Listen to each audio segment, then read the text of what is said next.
Hey, bon matin tout le monde, j'espère que ça va bien. Aujourd'hui, on va créer deux petites structures qui vont nous permettre de garder l'information de nos ennemis dans notre enemy group, puis aussi de pouvoir garder l'information de l'expérience du joueur ainsi que de toutes ses autres caractéristiques au fur et à mesure qu'on va les ajouter. Comme ça va être plus facile de les sauvegarder plus tard, puis aussi tout va être à la même place au lieu d'avoir genre 200 variables dans la classe de unit. Donc, c'est parti. Donc, je vais aller dans mon dossier d'unit et me créer une nouvelle structure que je vais nommer struct underscore unit et qu'à l'intérieur, je vais pouvoir mettre les variables d'expérience, de level et tous les autres trucs qui peuvent être relatifs à la unit. Donc, on va commencer par les health points. Donc, health point current. Je vais aussi me faire un health point maximum qui vont être des int.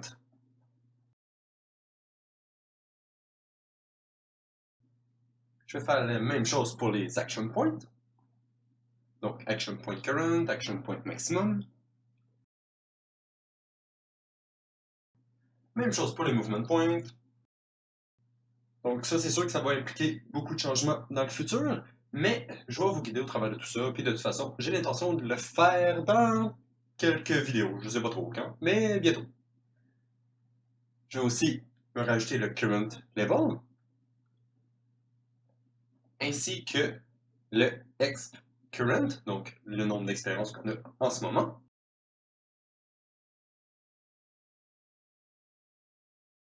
Je vais aussi me mettre le unit type comme variable. Comme ça, au moins, ça va être facile à accéder,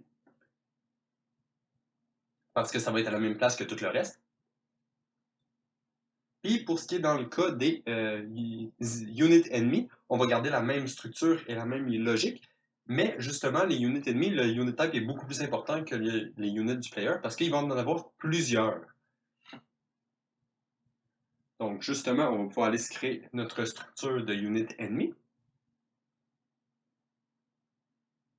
que je vais appeler struct underscore enemy unit.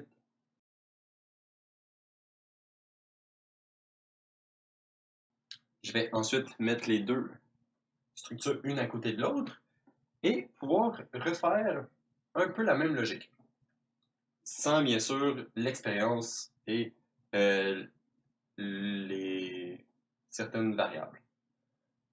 Mais surtout, en avoir plus. C'est plus ça qui est important. Donc, unit type, on le récupère. On récupère aussi le level current.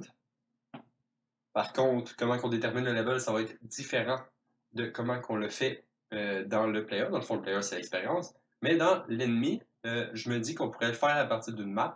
Puis, certains levels possibles vont déterminer tout le reste. Donc, si, mettons, on a un type d'ennemi qui peut être de level 5, 6, 7 ou 8, on va pouvoir lui dire, OK, t'es level 5, et ça va impliquer tout le reste. Donc, si t'es level 5, t'as 12 HP, 3 movement points, 12 action points, et des choses comme ça. Donc, on va se faire des maps de int vers int pour ce qui est des health points, des action points, des movement points, et aussi d'autres choses qui pourraient être utiles. Si, mettons, vous voulez changer son mesh dépendant de son level, son visuel, ses couleurs et tout, vous pouvez le faire aussi. Ça marche relativement super bien. Donc, il faut, pour les health points, les action points et les movement points, il faut des variables juste int normales pour pouvoir garder en mémoire le nombre d'action points ou de movement points qu'ils ont actuellement. Donc, le current, reste quand même, mais le maximum va être en forme de map pour pouvoir se référer à son level. Donc, le level current de notre ennemi va être très important. Ensuite, il va pouvoir ajouter la variable d'expérience, donc le reward d'expérience que la unit ennemie nous donne une fois qu'elle est tuée. Donc, je vais aussi la faire en forme de map. Comme ça, ben, si elle est level 5, elle donne moins d'expérience que si elle était level 12, par exemple. Pour le même type de unit. Donc, c'est pas limité à avoir seulement des units d'un seul type du même level. Et je vais aussi le faire pour les loots, mais ça va être un petit peu plus tard que je vais pouvoir le coder, parce que pour l'instant, on n'a rien qui affecte les loots, mais ça va pouvoir être affecté ça va pouvoir être sauvegardé dans une data table comme on va faire pour tout le reste. Et comme ça, au moins, ça va être simple à assigner les loots dépendant si on a réussi ou pas. Donc, je vais me faire une map possible loot versus drop rate. Donc, ça va être, dans le fond, je vais faire un string pour l'instant et vis-à-vis un float. Que comme ça, au moins, mettons, on a un chapeau. Cette unité-là peut dropper un chapeau. Le pourcentage, c'est 0,05%. Donc, parfait. On a notre map qui nous permet de savoir c'est quoi les pourcentages et pouvoir ensuite déterminer si on a réussi à dropper ce chapeau. Bien sûr, il doit y avoir d'autres façons de le faire, mais je trouvais que c'était une façon relativement fonctionnelle et agréable. Pour l'instant, jusqu'à ce que je change d'idée. J'espère que ça arrivera pas trop. Finalement, je vais aussi me rajouter une variable pour le visuel, qui va être le current model, qui va être un static mesh. Pas besoin de le mettre en format de map parce que moi, de toute façon, je vais juste y aller un static mesh par ennemi pour l'instant. Ça sera pas relatif à son level ou toute autre chose. Quoique ça pourrait devenir intéressant. Et ensuite, la couleur, même chose, qui va être la couleur courante, qui va être de type linear color.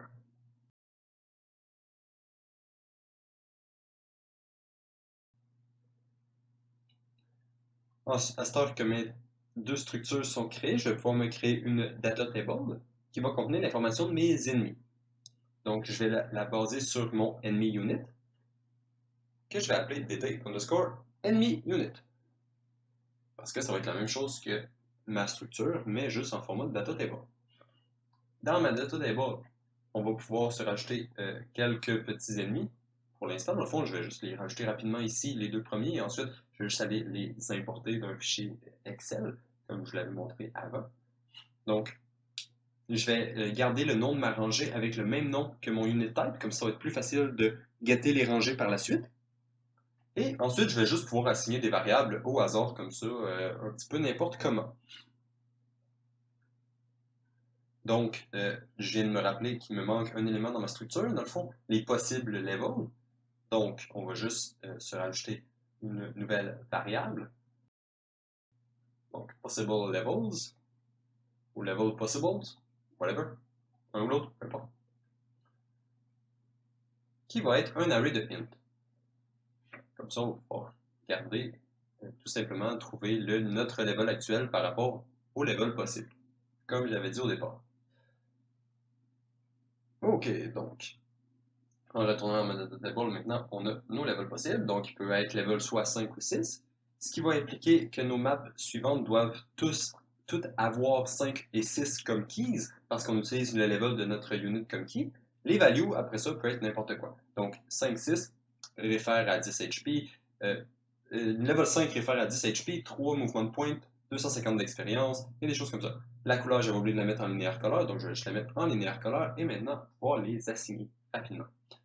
Ensuite, on va faire la même chose pour l'autre d'après. Donc, ennemi orange, on va lui mettre sa couleur orange parce que c'est la chose qu'on sait le plus. On y met sur static mesh. Et ensuite, on y met ses levels possibles. Donc, 2, 3, 4. On va pouvoir assigner des variables pour tout le reste. Donc, si level 2, il y a 8 HP. Si level 3, il y a 8 HP, désolé. Level 2, c'était 5. Level 4, 10 HP. Si il y a les level 2, il y a 3 action points. Dans le fond, il y a 3 action points, peu importe c'est quoi son level. Il y a 3 mouvements de points, peu importe c'est quoi son level. Puis l'expérience change. Donc là, on est revenu à la fin.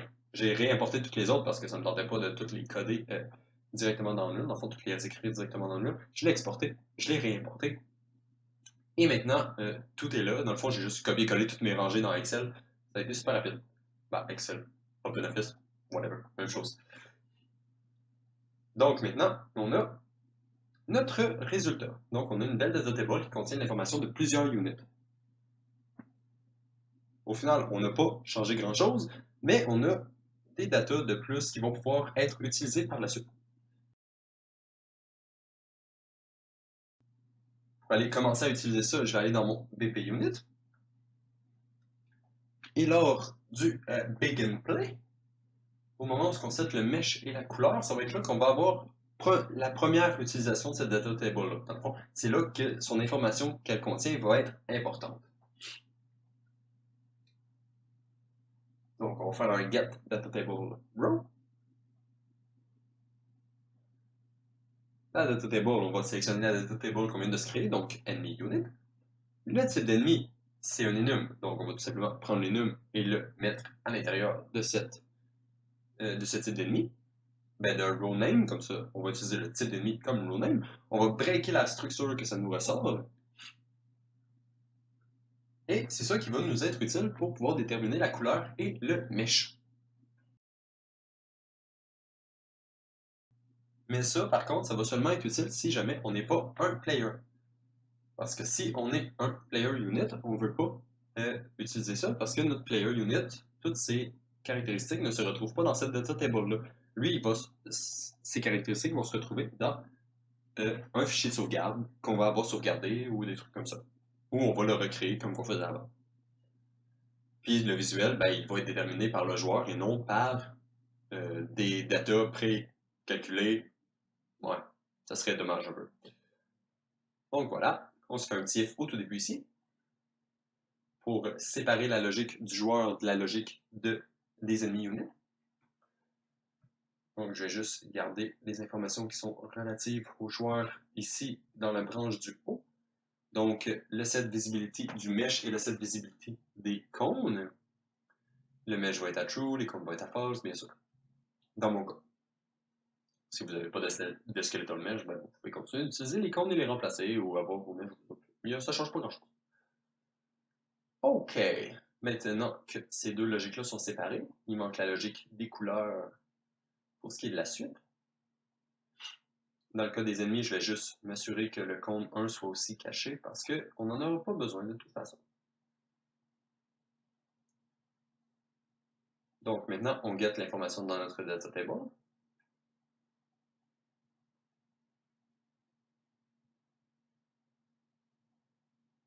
Pour ce qui est du mesh, on va pouvoir remplacer ça par notre mesh qui est sauvegardé dans notre data table. Donc on n'a pas besoin de faire un gros select ici, vu que l'information est déjà pré-écrite.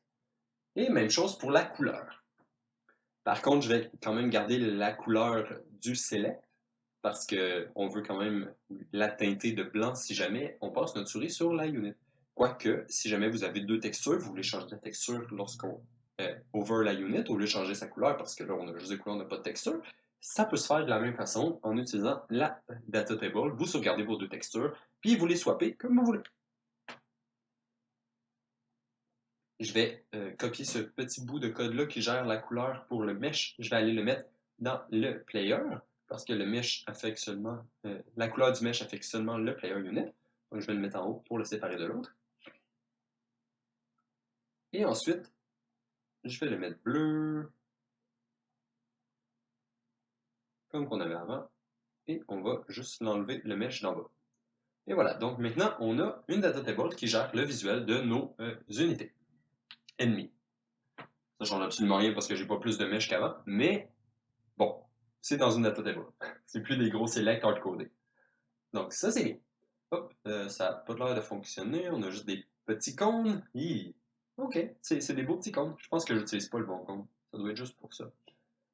Ou l'ennemi, ah, peut-être qu'il trouve pas la rangée. On va juste printer, voir ce que ça donne.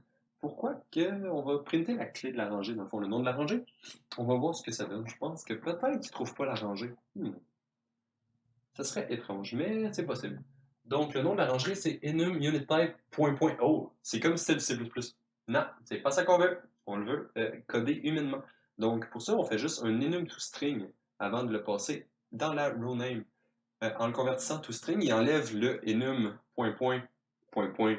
le nom, la valeur de l'enum. Il fait juste garder la valeur de l'enum, c'est ce qu'on veut.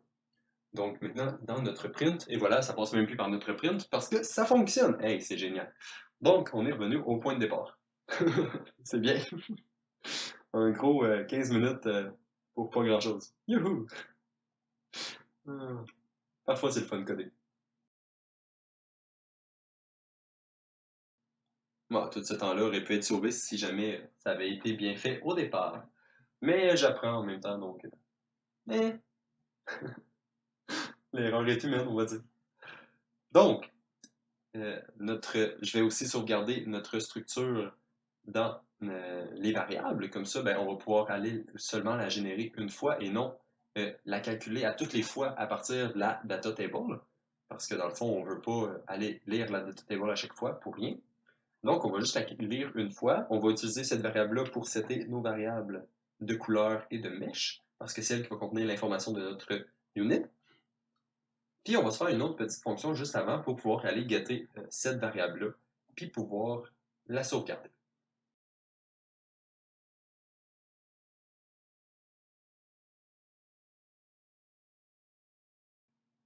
Donc, la nouvelle fonction, je vais l'appeler setCurrentEnemyUnit, que dans le fond, elle va setter la currentEnemyUnit struct. Ouf.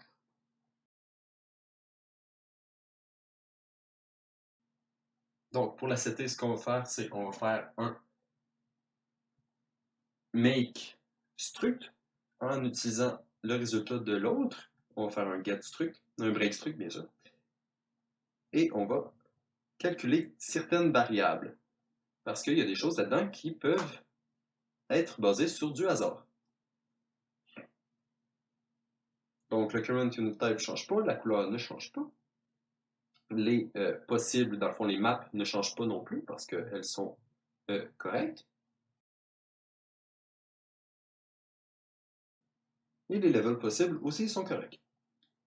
Par contre, c'est là qu'on doit calculer le level. Dans le fond, faire un petit random pour déterminer quel est le level de cette unit-là. Et ensuite, utiliser ce level pour calculer toutes les autres valeurs, basées sur les maps qu'on avait entrées précédemment. Donc, on va prendre la length de notre level possible et on va faire un random int. Random int va nous donner un int entre 0 et notre chiffre qu'on lui passe moins 1, donc exactement ce qu'on veut. On veut que ça reste à l'intérieur de la length. Et ensuite, on fait un get. Le get va devenir notre nouveau level. Donc voilà, on vient de déterminer relativement hasardeusement le level de notre unit.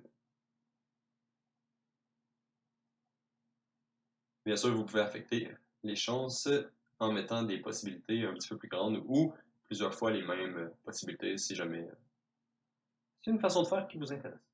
Ensuite, on va faire des finds dans les maps pour trouver les valeurs associées à ce level-là. Donc, mettons qu'on venait de randomer level 3, on va trouver les action points, les movement points et les health points associés à une unit de level 3. Puis on va les setter comme current point, current action point, movement point et health point. Parce que ça va être les valeurs que la unit va utiliser en début de combat. Puis on ne voudrait pas que la unit commence avec 0 HP, peu importe son level, ça serait un petit peu dommage.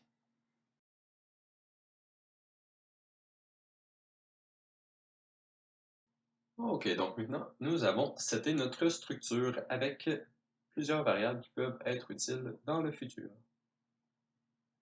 Juste avant de faire ça, je vais juste tout simplement m'assurer que l'ennemi, la unit qu'on est dedans en ce moment n'est pas égale à player unit parce qu'on ne veut pas générer des valeurs inutiles dans la player unit parce que de toute façon, ça ne fonctionnera pas.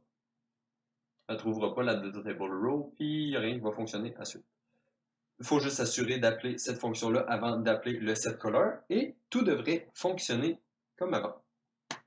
Mais maintenant, nous avons une variable structure à l'intérieur de notre unit qui contient toutes les informations de cette unit ennemie-là. Donc, ses levels possibles, ses action points possibles et ses mouvements points possibles.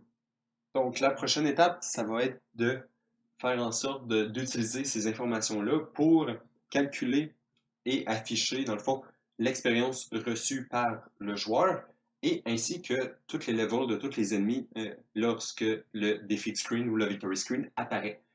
Et c'est pas mal ça, mais par contre, comme la vidéo commence à être longue, puis que les deux précédentes étaient très longues aussi, je pense que je vais laisser ça là pour l'instant et on se revoit dans la prochaine vidéo pour cette étape-là.